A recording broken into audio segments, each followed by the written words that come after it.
Hello à tous, j'espère que vous allez bien. Bienvenue dans cette nouvelle vidéo. Alors on se retrouve aujourd'hui pour la toute première vidéo du mois novembre couture, donc qui consiste à publier une vidéo par jour sauf le dimanche. Et donc aujourd'hui on va parler de mon lancement dans la couture. C'est parti!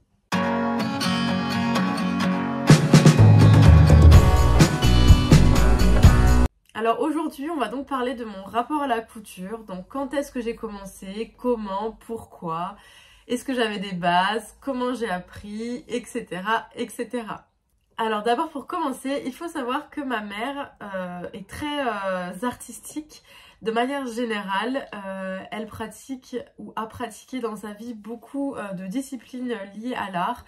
Donc tout ce qui va être peinture sur bois, dessin, patchwork, couture, voilà, c'est ce genre de pratique que ma mère adore faire. Et du coup j'ai une grande sœur et nous deux depuis petite, elle a essayé un petit peu de nous initier à tout ça. Et nous c'est vrai qu'on n'était pas vraiment très réceptives. Ma sœur était beaucoup plus nature, animaux, etc. quand elle était petite. Et moi j'étais plutôt casanière dans ma chambre avec mes Barbies, etc. Donc on n'était pas trop dessin, peinture, art, etc. À son grand désespoir. Donc elle a fini par abandonner. Et également, du coup, ma grand-mère travaillait en soierie et faisait aussi pas mal de couture. Donc c'est vrai qu'elle partageait ça avec ma maman. Et donc, il n'était pas rare que je les accompagne ou que j'accompagne ma mère de manière plus régulière à Mondial Tissu, etc. Donc j'avais déjà un attrait pour les tissus et d'ailleurs ça m'embêtait à chaque fois qu'on est dans ces magasins parce que ça m'intéressait pas spécialement. Donc des fois j'essayais un petit peu de l'aider à choisir des choses, mais c'est vrai que c'était pas vraiment trop mon truc. Et je me rappelle quand même que j'avais déjà un attrait particulier pour le Vichy, j'étais attirée par ces motifs. Et donc vous verrez au fur et à mesure que voilà, j'aime particulièrement le Vichy. D'ailleurs j'en porte aujourd'hui, j'ai un pantalon en Vichy. Donc celui-là je ne l'ai pas cousu mais voilà. Et donc ensuite en grandissant, donc moi je suis lyonnaise, ma famille se trouve dans la région lyonnaise. Et je suis partie à Montpellier, donc je me suis éloignée de ma famille pour les études, etc. Et voilà, quelques années passent, le premier confinement passe et je me lie d'amitié avec ma voisine. Et donc cette voisine était très créative également. Et donc ensemble on fait un petit peu des choses. Et puis un jour elle me dit qu'elle aimerait bien se lancer dans la couture pour voilà, coudre des choses. Elle avait pour projet d'avoir un enfant. Et du coup voilà, elle voulait coudre un petit peu des vêtements, des accessoires bébés, etc. Voilà. Et donc je me suis dit, eh bien pourquoi pas. Donc à cette période j'étais en alternance pour ma licence RH et j'étais du coup en full télétravail parce qu'on sortait des confinements. Bref, et donc j'étais à la maison, il n'y avait pas les trajets, etc. Donc j'avais plus de temps à la maison, donc c'était vraiment le moment idéal pour consacrer du temps à une nouvelle activité. Et donc du coup on se rend toutes les deux pour acheter une machine à coudre. Donc j'ai acheté celle avec laquelle je couds toujours. Donc c'est celle-là. C'est la Singer Tradition. Vous retrouverez du coup dans la barre d'infos les informations. Et donc je voulais pas vraiment mettre trop d'argent dans une machine à coudre. Donc je crois que je l'avais payé 150 ou 170, quelque chose comme ça. Donc ça va, c'était pas un trop gros investissement parce que je me suis dit que si jamais ça ne me plaisait pas ou autre, voilà. Donc tout ça pour dire que le contexte était favorable et donc j'achète ma première machine à coudre. On a acheté la même parce qu'on s'est dit que pour démarrer ce serait plus pratique ensemble avec exactement le même chemin à faire pour le fil, enfin bref la même machine. Donc voilà, ensuite on va à Mondial Tissu et là on se dit bon bah qu'est-ce qu'il nous faut? Donc on a tout acheté, règles, ciseaux, épingles, aiguilles de machine à coudre, aiguilles pour coudre à la main, nos premières bobines de fil, un découvite et je crois que c'était à peu près tout. C'était vraiment ce avec quoi on a commencé en basique. Et évidemment des tissus, donc on avait pour projet de commencer avec des cotons démaquillants, je pense que c'est le cas de beaucoup de personnes, le truc basique. Donc du coup on a pris du tissu éponge bambou et un coton qui nous plaisait. Et ensuite on a acheté un petit peu de 3 autres tissus comme ça au hasard. Donc notamment j'avais acheté du tulle beige avec des pois noirs que j'ai encore jamais cousu et que j'ai encore. Voilà, on avait acheté 3-4 autres tissus un peu au hasard, juste parce que les tissus nous plaisaient sans forcément réfléchir aux matières ou aux projets. Mais bon voilà, on se lançait donc voilà. Et ensuite, on a mis en route du coup la machine à coudre ensemble. On a vraiment galéré, on a suivi un tuto sur YouTube pour le passage du fil, pour le remplissage de la canette, on ne comprenait vraiment rien. Bref, on pensait en une matinée coudre nos cotons démaquillants. Au final, on a passé une matinée à mettre en route la machine parce qu'on a vraiment fait de manière autodidacte. On a demandé rien à personne que via les tutos YouTube et avec le livret explicatif. Donc voilà, et finalement on a enfin réussi à faire nos premiers cotons démaquillants et nos premiers projets. Donc je vais vous montrer de ce pas mon tout premier coton démaquillant et vous verrez qu'il est pas ouf. Alors je vous présente mon tout premier coton démaquillant qui est absolument biscornu. Voilà, avec les coutures on voit vraiment très très loin. Pas hyper droite. Quand on voit l'angle là. Bref, c'était une catastrophe. Et ça, c'était mon deuxième. Voilà, il y a même des fils qui pendent là. C'est n'importe quoi. Bref, voilà, là, il y a une partie du tissu qui n'a même pas été pris dans la couture. Enfin bref, vraiment une catastrophe. Mais je les adore. Et je les garde toujours parce que depuis, j'ai partagé ma passion avec plusieurs autres copines qui ont à leur tour acheté des machines à coudre et donc je les ai aidées à se lancer. Et à chaque fois, je ressors mes petits cotons pour leur montrer à quel point c'était une catastrophe.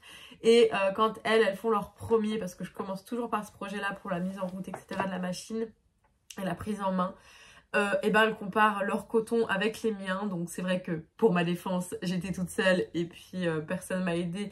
Et elles, ben, elles ont mes conseils, mais elles se disent des fois qu'ils sont pas droits, qu'ils sont pas parfaits. Et ben je leur montre ça, je leur sors ça. Et honnêtement, je m'en suis servie. Là, je m'en sers plus parce que je veux vraiment les garder en souvenir. Mais je m'en suis servie, ils faisaient très bien le job, même si c'était pas parfait. Donc franchement, j'y tiens beaucoup. Et voilà, c'est vraiment pour montrer que on se lance chacun avec notre niveau, on fait comme on peut. Et en vrai, voilà, je les aime beaucoup, j'en suis hyper fière. Donc ça, c'était mes premiers projets. Ensuite, moi, l'objectif, c'était surtout de me lancer pour faire des vêtements, donc mes propres vêtements. Et aussi pour faire des objets pour notamment offrir, etc. Donc du coup, j'ai suivi un petit peu des tutos YouTube. Enfin bon, je me suis un petit peu débrouillée avec tout ce que j'ai pu trouver. Et en vrai, sur YouTube, ben, c'est vraiment une mine d'or, il y a beaucoup de choses. Et donc, j'ai fait un haut à pois, que je vous mettrai juste là. Un haut à fleurs que j'avais fait aussi grâce à une tête d'oreiller que j'avais récupérée à Emmaüs. Donc j'avais eu pile poil assez pour faire un crop top et franchement il était trop beau.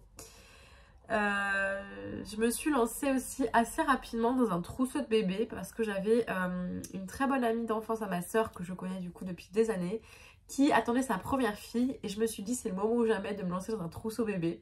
Donc à la base je voulais juste faire un doudou et puis après j'ai vu un autre tuto pour ajouter ça, puis ça, puis ça. Bref, j'ai fait un gros trousseau donc je vous mettrai en photo juste là. Donc voilà, et franchement, je m'en suis plutôt bien sortie, je trouve. Donc j'avais fait bavoir, une balle de préhension, un anneau dentition, un doudou, et je sais plus après ce que j'avais fait. Enfin bref, vous aurez vu la photo, mais voilà, j'étais quand même assez fière de moi.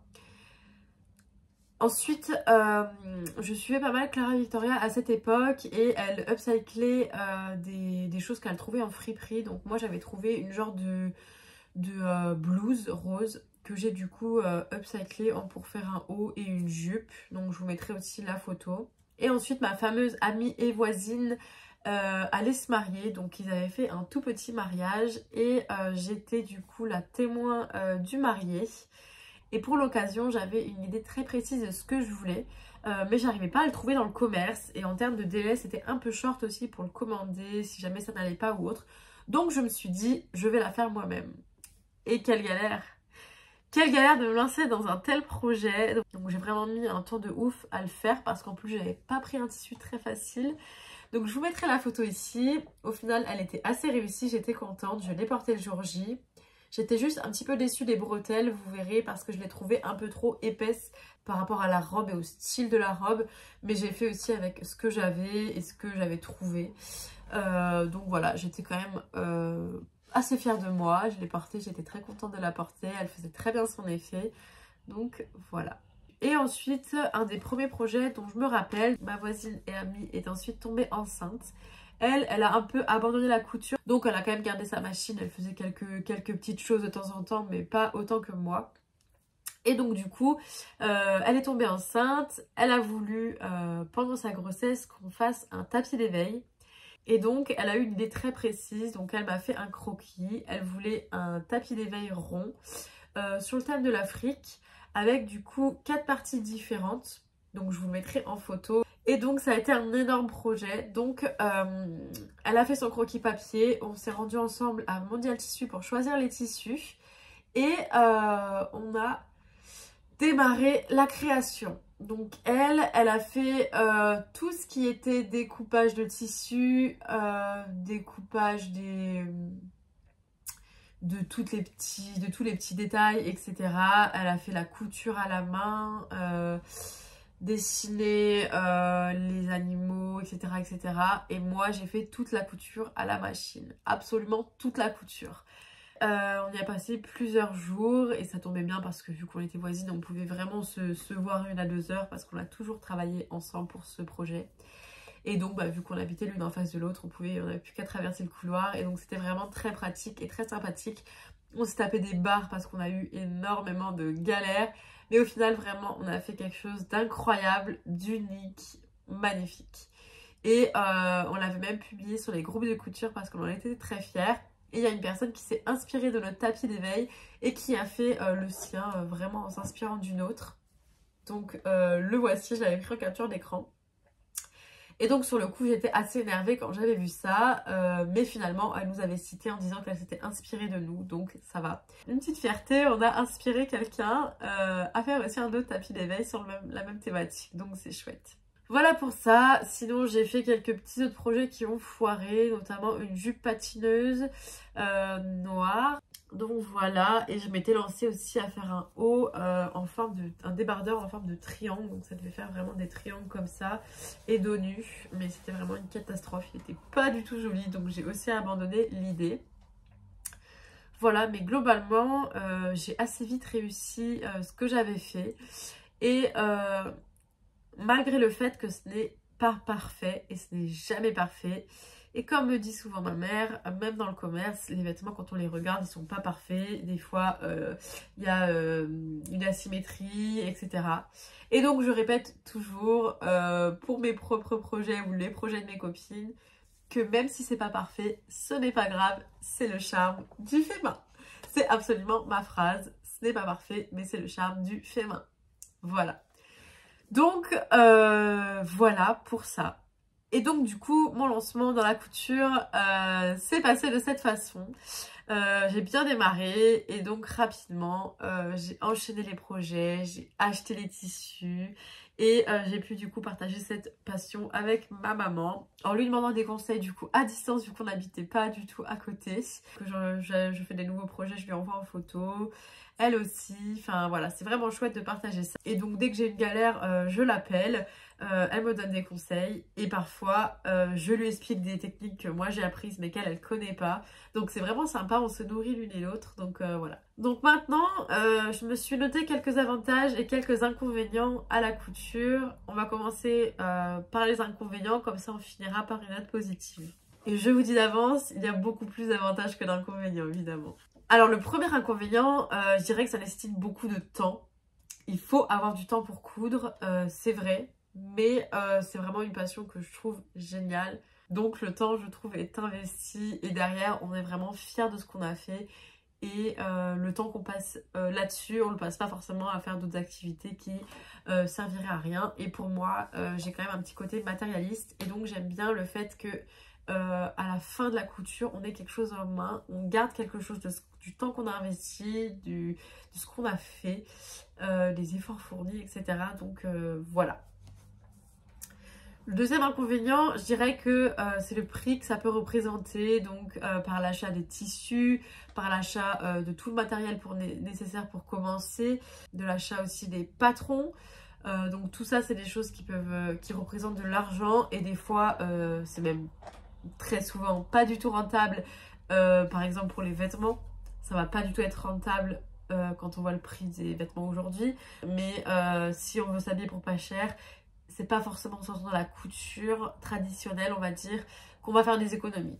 Mais il y a des astuces pour faire des économies, notamment acheter des tissus à Emmaüs, récupérer des vieux draps, récupérer les chutes de tissus qu'on a, reprendre des vêtements, etc. Enfin voilà, il y a des alternatives pour avoir des choses moins chères. Acheter aussi des équipements couture d'occasion. Donc par exemple sur le Bon Coin, des fois il y a des personnes qui vendent des lots. Éventuellement aussi aller voir vos grands-parents, vos parents, ils ont peut-être aussi des choses que vous pouvez récupérer qui ne se servent pas. Une machine à coudre, etc. Enfin voilà. Et enfin, le dernier inconvénient que je me suis noté, ça va être aussi que ça prend de la place. Moi j'ai carrément dédié une partie de la chambre d'amis à ça, donc il va y avoir tout mon bureau, là vous êtes posé sur ma commode et puis après il y a le lit qui renferme beaucoup de tissus qui ne rentrent pas actuellement dans la commode. Si vous voyez le bazar là qui est juste à côté de moi, c'est une catastrophe. Mais voilà, ça prend quand même un peu de place. Après, moi je suis pas minimaliste dans la couture pour le coup. Si j'ai un tissu qui me plaît, je l'achète. J'ai beaucoup de bobines de fil, même si elles ne me servent pas au quotidien. Et j'en ai au moins encore le double de ce que j'ai affiché ici. Voilà, donc ça prend de la place pour moi. Mais si vous êtes plus minimaliste et que vous achetez au fur et à mesure ce dont vous avez besoin pour les projets que vous allez faire, ça peut ne pas prendre trop de place. On a fait le tour des inconvénients, passons aux avantages. Alors donc les avantages sont un peu plus nombreux. Le tout premier avantage pour moi, c'est que c'est une activité créative et donc la créativité ça nous nourrit. On y pense aussi toute la journée. Des fois je vois passer par exemple des photos sur Instagram de vêtements et je me dis tiens ça a l'air facile, ça j'aimerais le faire. Ou alors quand je vais chiner, je récupère des vêtements et je m'imagine les upcycler de telle ou telle façon. Bref, c'est vraiment une activité créative qui fait ruminer toute la journée. Donc je trouve que c'est vraiment chouette. Ensuite, pour moi, le plus gros point positif, c'est que pendant qu'on coud, on ne pense à rien. C'est pour moi thérapeutique et je sais que j'ai eu le retour aussi de mes copines et pour elles, c'est la même chose. C'est vraiment super d'être focus sur une tâche parce qu'aujourd'hui, on est vraiment dans une vie qui va à 1000 à l'heure. On a toujours besoin d'être ultra connecté, de suivre en permanence tout ce qui se passe. Et là, c'est vraiment un moment de décrocher, de délaisser son téléphone. Donc moi, je couds généralement avec une vidéo YouTube ou un podcast en fond. Mais je suis pas sur mon écran, je suis pas sur mon téléphone. Et donc vraiment, ça permet de s'en détacher. Et je trouve que c'est aussi une bonne chose parce qu'on passe beaucoup trop de temps sur nos téléphones.